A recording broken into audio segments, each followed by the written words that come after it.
Баршаңызға сәлем. Сізбен бірге адвокат Таир Насханов. Бүгін біз әскерге шақыруды кейінге қалдыру туралы айтамыз. Ұнаса, менің YouTube каналыма жазылыңыз, лайк қойыңыз. Жыл сайын елімізде 18-ден 27 аралығындағы жігіттер әскері қызметке шақырылады. Жылына 2 рет, көктемде және күзде шақырылады. Кейінге қалдыру бұл уақытша шара. Мұны түсіну керек. Іс жүзінде шақыруды беру және ауыстыруды шақыру комиссиясы қамтамасыз етеді.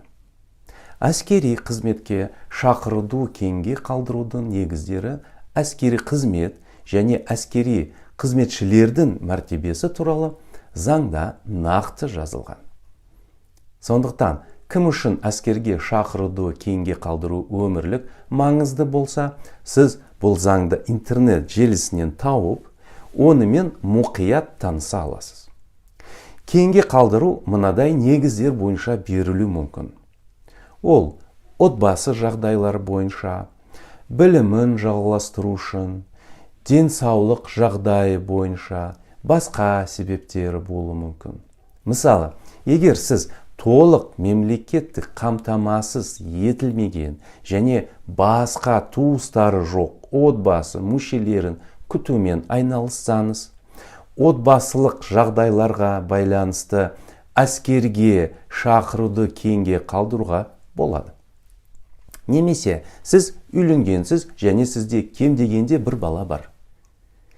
Егер сіз белгілі бір себептермен ауырып қалсаңыз, әскерге шақыру комиссияның шешімі бойынша 1 жылға дейінге мерзімге әскерге шақыруды кейінге қалдыра аласыз. Егер сіз күндізгі бөлімде оқитын болсаңыз, сізге жеңілдік кезеңі беріледі. Кейінге қалдырудың басқа себептері ауылдық жерде мұғалім, дәрігер немесе депутат болсаңыз болуы мүмкін. Әскерге шақыруды кейінге қалдырудың жағымсыз себебі, егер сізге қарсы қылмыстық іс болуы мүмкін. Бұл әскерге шақыруды кейінге қалдыру үшін қысқаша негіздер. Тақырып бойынша кімде сұрақтар болса, түсініктемелерді жазыңыз. Мен міндетті түрде жауап беремін. Айтпақшы, мені әскерде кейінге қалдыру тақырыбының менің каналымның жазушылары сұрады.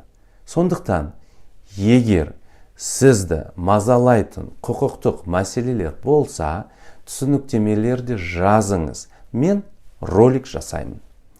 Әзірге осы. Сізбен бірге болған адвокат Таир Насханов. Менің YouTube каналыма жазылыңыз және лайк басыңыз.